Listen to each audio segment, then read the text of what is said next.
Good evening, everybody. Thank you, Heidi and the team at Outliers for the invite. And thank you, Linda, for setting me up so beautifully for my talk. So tonight, I'm going to make a case for why, even after 25 years of democracy, we cannot just move on. I'm going to show that while the legal scaffolding of apartheid has been painstakingly dismantled, the effects of decades of structural discrimination has left a deep wound that is oozing anger, violence, hatred, and of particular concern for me, a lost generation of young people who are effectively unemployable. They've been served a cocktail of poison, a combination of past injustices and present inefficiencies, a complex interplay between what was done and what is not being done. Many young people today are caught between a rock and the proverbial hard place, stuck in apartheid-created communities on the fringes of economic activity, unable to access post-apartheid opportunities, largely because of where they were born, but also as a result of an education system that is failing them. To make my case, I will draw on the stories behind the stats, the faces behind the facts. These real-life stories will provide us with evidence illustrating how past inequalities still have a significant impact today. I'll then make two observations.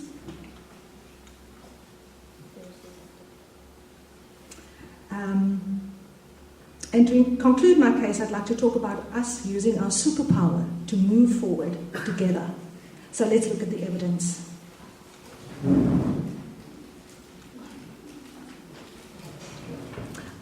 Thank you. Let's look at the evidence. Exhibit A is a pre-democracy story of unequal education. This is a true story and starts in February 1989. Sitting in a packed lecture theatre, I'll read the story to you.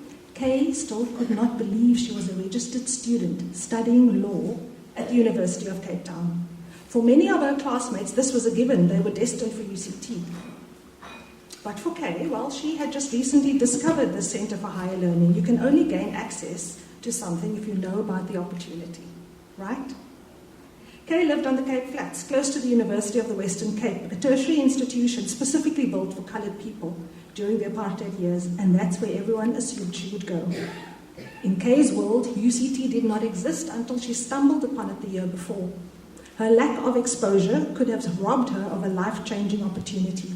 For those living in closer proximity, the university's existence was obvious, and their access to it almost presumed.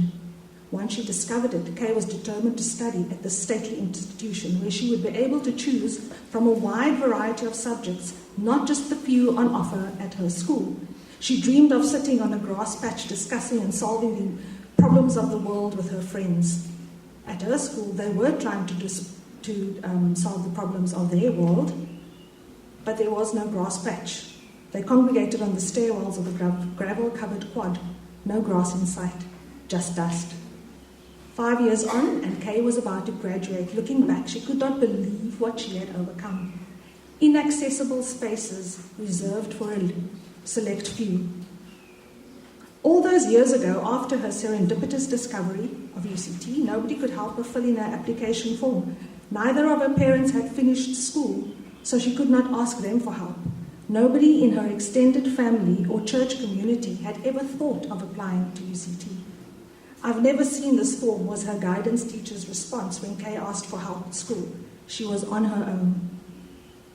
Once, at university, Kay had to overcome being different. Language was a big barrier to fitting in. She was a Cape Flat-speaking girl in an English-speaking southern suburbs university. She was painfully aware of her accent. This silenced her in class. Her opinions were locked in her head where no one would judge them or how she articulated them. And as a result, many thought she had nothing of value to say. But her marks told a different story, so she kept pushing on, despite this and other challenges. She overcame the obstacle of living so far from UCT, transport a daily struggle. Her commute was a 3-hour round trip, using 2 or 3 different modes of transport. Getting to class at 8 a.m. meant she had to leave home before 6, and sometimes the bus or train would not arrive. Her father, filled with bitterness at the injustices inflicted by apartheid, often spoke about the semi-detached house in Claremont, where his family lived before the forced removals. How convenient would it be to live so close to campus, Kay sometimes thought. She also experienced many humiliating moments when she felt invisible, like the time she handed in an assignment late and her tutor accused her of being lazy in front of the entire tutor group. Did he even care that on the due date she was too traumatized to come to class because of a high-speed taxi chase the day before? The driver of the minibus Kay was in was pursuing a rival driver with one hand on the steering wheel and the other hand wielding a gun. Of course, her tutor could not imagine this excuse to be true. His life was so different, it could not accommodate Kay's lived experience. So while her tutor ranted on about her laziness, she smiled while seething inside. She felt unseen and voiceless. And here she was at the end of 1993, having overcome many other challenges, including financial exclusion, graduating from the University of Cape Town, an institution which a mere decade before had registered only 1,709 people of colour out of a total of 12,149 students. That is a mere 14% of total student enrollment. Imagine how isolated and excluded they must have felt. Now fast forward 25 years and one would think that this story would be firmly in our painful past. But the sad reality is that to this day, many young people face similar, if not more challenging obstacles than our story's central character. At this point, I would like to read Exhibit 2 into the record, Post-Democracy Examples of Inequality in Education, based on real-life interviews with learners in Cape Flats schools. Just like Kay, many learners today are not aware of the opportunities beyond the confines of their peripheral communities. In a very real sense, they are prisoners of their geographic location. They may not be legally confined to apartheid-created townships, but their lack of access to opportunity will keep them on the fringes of economic activity, and so the cycle continues. In Kay's story, she alludes to the state of her school, which was not a pretty space. It certainly looked nothing like the schools along the mountain, with their beautiful views, grass fields, and sports facilities. If you were to visit a school on the Cape Flats today, you would be shocked by what you see. To give you an idea, last week we hosted our annual ICU event and we asked a panel of our grade 10 and 11 mentees this question. If you could wave a magic wand and change anything at your school, what would you change? This was their wish list. Remember, they could ask for anything. Number 1 on their list, bins. Garbage everywhere, no bins to put it in. Secondly, access to bathrooms during the day, not just during breaks. Now, there must be a reason for that. We don't know what it is. But then thirdly, once they get into the bathrooms, on their list was running water. We've survived the drought, people. Why do some schools not have running water in their bathrooms? Fourth on the list was access to the school fields, and again, there may be reasons for this, being fenced off, but as a result, 800 plus learners are confined to corridors, a quad, and a tiny dust patch during break. Number 5, more subjects to choose from. In the 2 schools where ICU run mentoring groups, the learners cannot do mathematics from grade 10 onwards, only maths lit. Neither can they do physics. There are no teachers to teach these subjects. How do you access a career requiring these subjects? Well, you can't. Not for lack of aptitude, but for lack of access.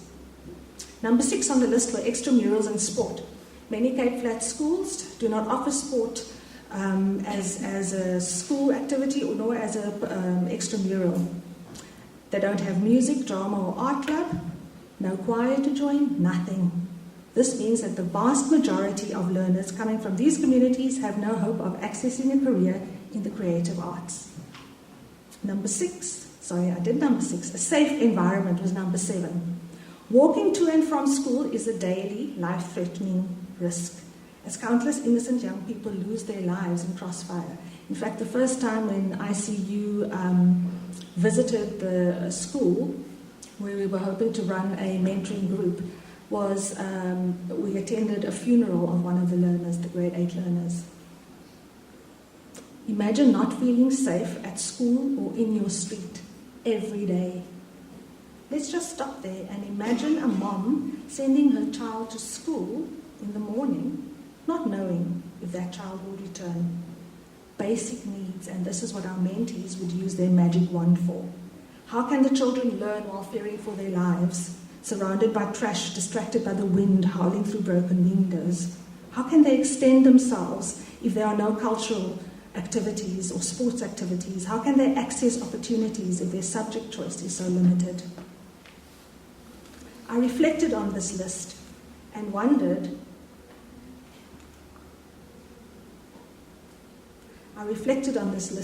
why nobody mentioned removing security gates and burglar bars. Some schools look like prisons, as you can see.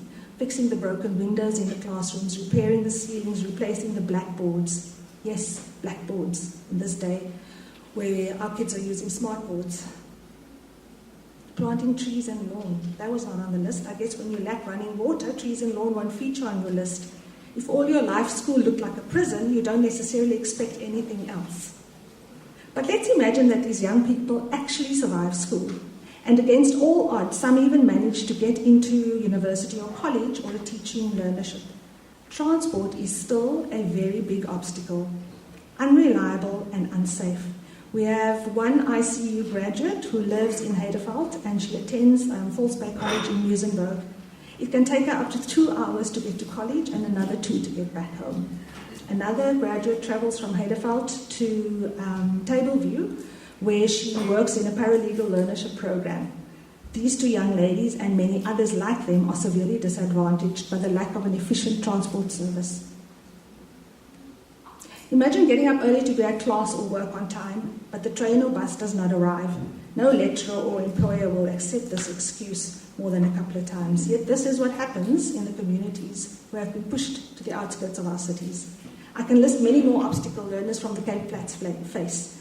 The violence they witness or personally endure, the psychological trauma they experience as a result, the lack of psychosocial support or trauma counselling in these communities mean that most people live in a permanent state of post-traumatic stress disorder. And there is enough evidence that this impacts one's productivity, creativity, and cognitive ability. This concludes the evidence for the case I'm making, the case for why we cannot just move on. Much more can be said and shown, but time does not allow. Having reviewed the evidence, I have 2 observations before I close my case. Number 1, given the evidence, we can all see that it is impossible to just move on. Move on to what? If nothing much has changed in someone's daily experience, how do you flip a switch and move on?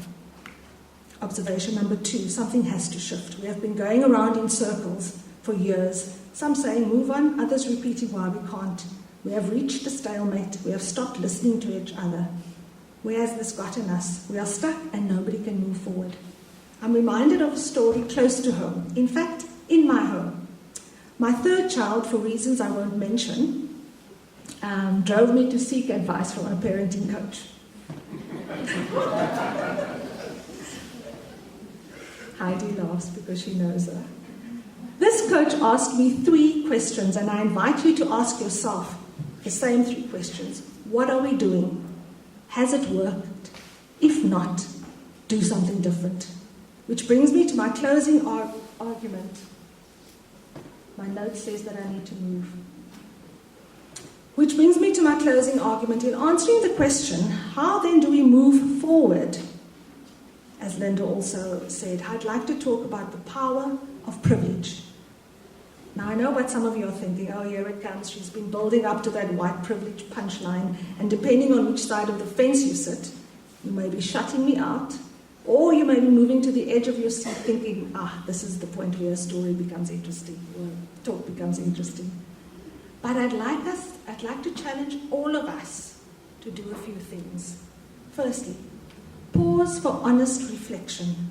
Take stock of who you are and what you have. A reality check may put things in perspective. leading us all to acknowledge that many of us have much to be grateful for. That's the reality check. It may even reveal that we are privileged. Go have a look at the Cambridge Dictionary's definition of privilege and see if you fit into one or more of the definitions. So I'm challenging you to number 2, engage in honest inquiry. What does privilege mean? Have I directly or indirectly, by virtue of my family history, benefited or gained an advantage from a special dispensation or relationship? Thirdly, embrace your privilege. Sorry, I feel very strongly about that. Acknowledge and accept. Acknowledge and accept that at least in part, you are who you are and you have what you have because of past privileges, still paying dividends today, just like past injustices still impact our experience today. Here I have to highlight a common response or response that I've encountered to being told that you're privileged. You become defensive and respond accordingly. Some may insensitively reply with, but we worked hard for what we have. Sure, that's true, but what about Kay's parents who also worked hard yet did not earn enough to send her to UCT? And there are many more stories like this in the room tonight. Instead of defending your privilege, make peace with it. It's not a figment of our collective imagination. Shockingly, my 4th challenge is enjoy your privilege responsibly. How do we do this in the context of so much need around us? I've grappled with this personally and was hugely helped by a friend who asked me why I always make excuses for what I have. If she admired something I owned, I would always respond with how little it cost or the sale that I got it from. Reflecting on this, I realized that my defensiveness was rooted in guilt. Trish asked me how I would like my kids to respond if I give them a gift. Of course, I'd like them to say thank you, enjoy the gift, and be generous with it. She challenged me to respond to my position of privilege with gratitude, to enjoy the gift responsibly, sharing it generously. There is much more to my story of moving from guilt to gratitude than this particular point, but much of it lies in finding my identity and worth, not in the degrees I studied for, the jobs I had access to, but in making peace with the provider of these gifts and finding my identity in him who created me and gives me purpose. But that's a story for another day. For now, I'd like to make my final point. Kay and I are the same person, but today I count myself amongst the privileged. So whatever I've just challenged you to do apply as much to me as they apply to those who benefited from privileges accrued under apartheid, which still pays off today. How did I move along in my journey from relative poverty to privilege? Well, I did it with the help and encouragement of others. These people did not tell me to just move on. No, they came alongside me and helped me move forward. And that, I believe, is where the radical solution lies.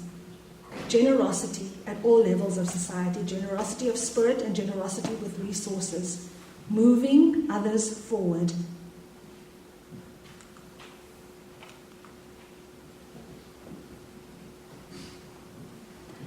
My final slide is not an advert. They indicate people and organizations using their privileged positions to come alongside our mentees at ICU and move them forward.